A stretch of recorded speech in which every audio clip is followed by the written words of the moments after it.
Alright, what's going on, you guys? Bet speaking, bringing the best, most consistent and transparent betting strategy for you. In this video I'll be covering UFC 179, Sandhagen versus Moraes. Guys, this is the best, most transparent betting strategy out there, and I'm consistently showing the results here from July 2020. This has been 3 months already, and the overall profit is 200% from the start of the channel. This is in terms of the overall money, so the money that you're separating for bets. If you're betting 1,000, then you got $470 more. What I mean by the most consistent and transparent is this spreadsheet, which is, you guys can see, everything I'm tracking here, plus I'm separating all of the bets in terms of confidence level, as you guys saw in the main spreadsheet. Okay, also I'm making it more visible here, how I'm doing in a monthly basis. So how did I do in July, on August, and September? Finished already.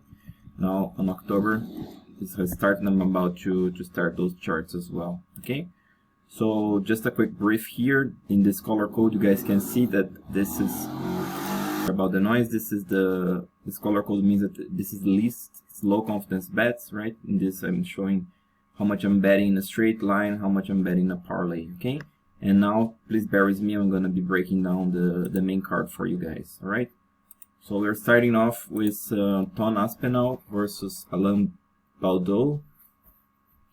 This is an interesting fight. Actually, it's quite tough for me to call because I haven't seen much footage on Baudot. I found only one footage.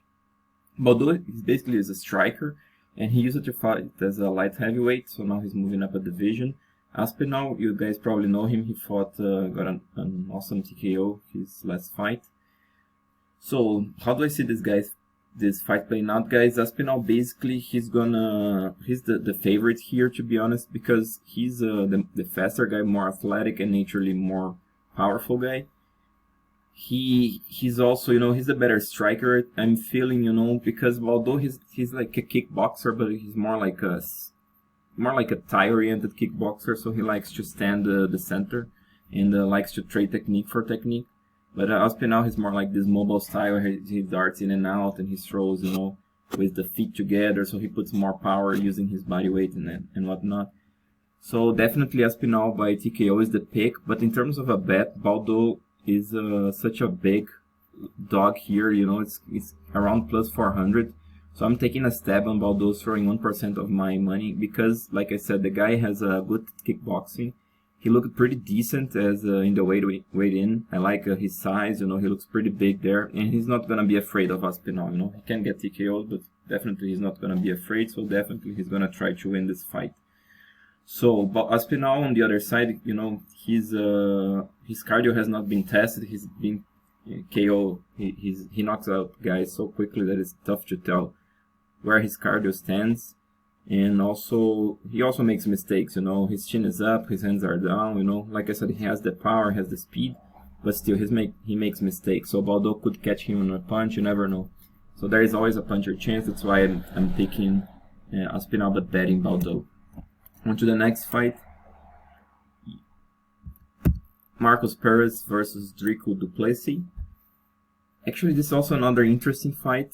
I'm actually picking the dog here. I'm picking Perez, and I'm also getting a small bet on him. And the reason is, I feel that this fight gonna play much slower. Du Plessis, he may be the more, more technical guy, or it feels like Du Plessis has more potential. But the thing is that he does well when the other fighter is aggressive against him. He's a guy that he likes to fight on the back foot. And then he likes to pull back and throw the punches while he's very powerful, he's heavy-handed. But I'm not sure that Perez is gonna give him that much opportunities, you know what I'm saying? Because Perez is also a mobile fighter, he also likes to counter. So the way I see this fight playing, guys, I see it's a very slow-paced fight. Either guy trying to wait on each other, eventually throwing something here and there. And like I said, it could be very close. I think Perez actually, he throws more volume. And he doesn't leave that many openings, so that's why I'm picking Perez. But definitely Du Plessis has the more talent. He's the more powerful guy, and maybe he's even the better grappler. Actually, it's quite pretty even in terms of grappling, but Du Plessis feels like he goes better for subs. He's a little bit longer. So I see why guys are saying that he's the favorite. But the way I expect this fight playing out, I think it's nearly a pick-in, but I like Perez a little bit better. Okay, so if you're looking to bet this fight, I'm advising to go for Perez. If you don't agree with me, I would say skip this fight because it can go either way, split decision like I'm predicting here. Okay, so next one, Marcin Tybura versus Ben Rothwell. Another tough fight to call and to bet as well. You know, I'm staying out of this fight. And the reason is I see Ben Rothwell as the more aggressive party. He's the one that throws more volume, and Tybura doesn't like that too much. You know, Rothwell, he's such a big heavyweight. He has so much power in the short range, especially. He likes to corral guys and throw when they're up on the fence. But the thing is that Tybura, he's been evolving quite well in his career. You know, he used to be more like a kickboxer. You know, with some ground game. Now he's doing a little bit better in the clinch. He's timing some takedowns well. He's moving better, you know, he's hitting angles better. So Tybura also has a style to beat Rothwell, you know what I'm saying? So the thing is here is that it's tough to see how either guy gonna play out. Rothwell is more predictable, and you know what he's gonna do. I don't think he's gonna change his style, whereas Tybura, I think he'll be fighting smart. You know, I think he'll be able to time some strikes, you know, hit and run, then shoot some takedown, sort of keep it busy. And I'm not sure that Rothwell will be able to land, you know, so often. So it's a little bit tough to call, like I said, but I think Rothwell is the favorite. I'm picking him by TKO, but I would be betting this fight. I think in a decision. I think Tybura has more chances to a decision, maybe, or maybe even a split decision. Could be close, you know, could be a guy moving forward, the other hitting and running. So it's up to the judges, you know, and it depends on what you like to score. So, like I said, if it may be to a decision, I think I would like Tybura or Rothwell by TKO if you get a big line into that, which I don't think is going to happen. Okay, so maybe Tybura as a bet by decision if you can get him at plus 400, or stay out of this fight.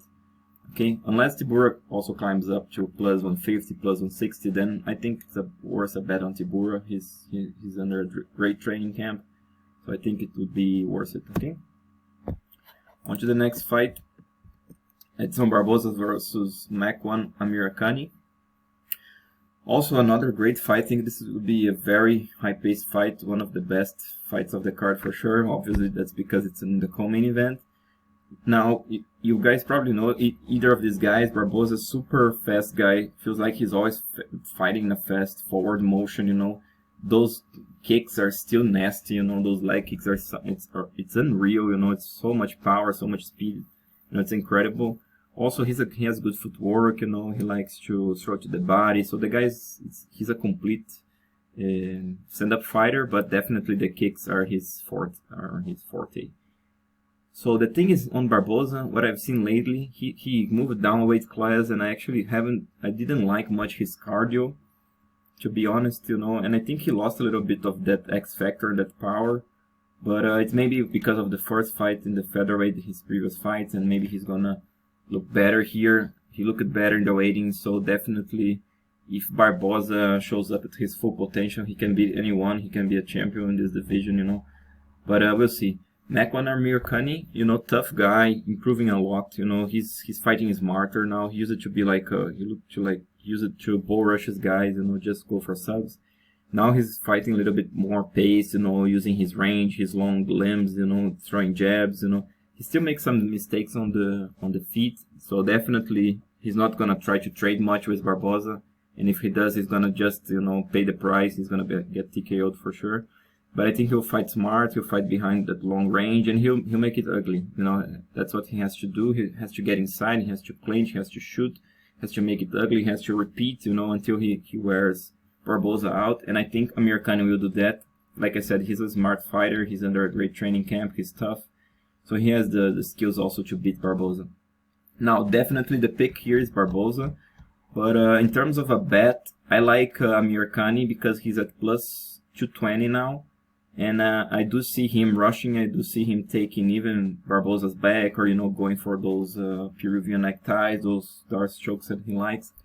So he can definitely submit Barboza, or like I said, he can make it ugly. He can wear on Barboza. We are not sure still how well Barboza will do in the featherweight. So many factors here on both sides, to be honest. So I would say if you're not betting Amirkhani, stay out of this fight. Don't throw Barboza on a parlay because it's too much risky. And the value that I see on Amirkhani is because, like I said, it's plus 220, so I see him as a tough guy, as an aggressive guy, and I definitely think he can win this fight. Okay, but the pick is Barboza by decision. Last fight of the card, the main event, Cory Sandhagen versus Marlon Moraes. Awesome fight, guys, hands down. Unbelievable. Both guys super tough, elite fighters, you know. I'm a fan of either of these guys. Sandhagen, you know, guy came like a superstar, like a hot prospect. Guy, you know, so many feints, you know, he's so tough as well, you know, he's skinny, so you would say, okay, this guy can't take damage, but it's opposite, you know, he can wear so much damage, he's so tough to submit, he bends his arms, he doesn't tap, you know, so this guy is also for real. And but he's more like a striker. He can do a little bit of everything. I like his grappling as well, but his style, he likes to win fights by feinting, by out voluming the opponent, and you know, doing well on the feet. Moraes, he's more like a complete fighter. He also likes to fight a stand-up fight, sorry. But he's more complete, you know. He's got that nasty experience. So guy is super tough, well-rounded, good takedowns, good clinch game, you know. He's super fast with that front leg kick, you know. Catches guys with those switches very often. Very heavy-handed guy. He can lunge forward, he can wait, he can twitch, he can throw overhands on the counter, left hook, so to the body. He's also a complete fighter, great fighter. Now, I'm feeling like Sandhagen is the favorite here, and the reason is I think he's still tougher. He hasn't had his chin tested that much, and whereas Moraes has his chin tested quite often. He also, you know, after he gets hit, he gets a little bit disoriented, which I think it's gonna be tough against Sandhagen, you know.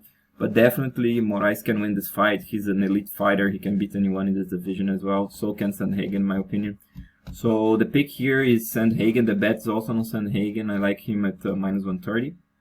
Also, if you're watching this fight and you see Moraes winning the first couple of rounds, go for Sandhagen on a bet, because I think the tides can turn. Actually, can turn either way. Even if you see Sandhagen winning the first two, if you see Moraes climbing up in a crazy line, you know, go for Moraes. This can go either way. Okay, but I definitely think that Sandhagen has the advantage because he throws more volume, and like I said, he's tougher. At least he's got more resistance. He has more volume, so that's why I'm picking and betting Sandhagen. So just to finalize here, which fights we covered, it was Makwan Amirkhani versus Edson Barboza. I'm betting straight line 1% of my money on Amirkhani at plus 220. I have Sandhagen at I'm betting straight, and I'm parlaying also Sandhagen, so 2.5% of my money on him. I'm 1% of my money on all about Baudot. Like I said, I like the weightings. I like you know, the puncher's chance at plus 480. Then Rothwell versus Tybura, I'm skipping. Like I said, I think it's the toughest fight to bet. Dricus Plessis versus Markus Perez. I'm picking and betting Perez 2% of my money. Okay, and since you guys are here, I'm gonna be maybe. Okay, guys, maybe I'm not sure if I'm gonna be able to upload the video on the prelims, but you guys got two here extra. If you want to bet Youssef Zalal versus Ilia Topuria, I'm betting Topuria 2.5% of my money. You know, I'm not gonna break down now in 1 minute, not to extend this video too much. So Topuria, basically, he's a very, you know, good on the grappling, and he's very aggressive. He has got nasty power. Zalal is the more complete all-round fighter, but I don't think gonna be an easy fight for Zalal. Can go either way. That's why I like this, you know, line on Topuria. And also Nascimento versus Chris Daukaus. I'm not gonna break down even quicker here because I'm not betting. So my advice is for you to stay away from this fight. Also, Daukaus, he looked pretty good, but not as good as Nascimento. So I don't think there is value in either of these guys, at least at these numbers. Okay, guys, I hope you enjoyed. If you did, please subscribe, share with your friends, and considering support the channel in the future. Until there, this is Rothwell Bet, bringing the best, most consistent and transparent betting strategy for you.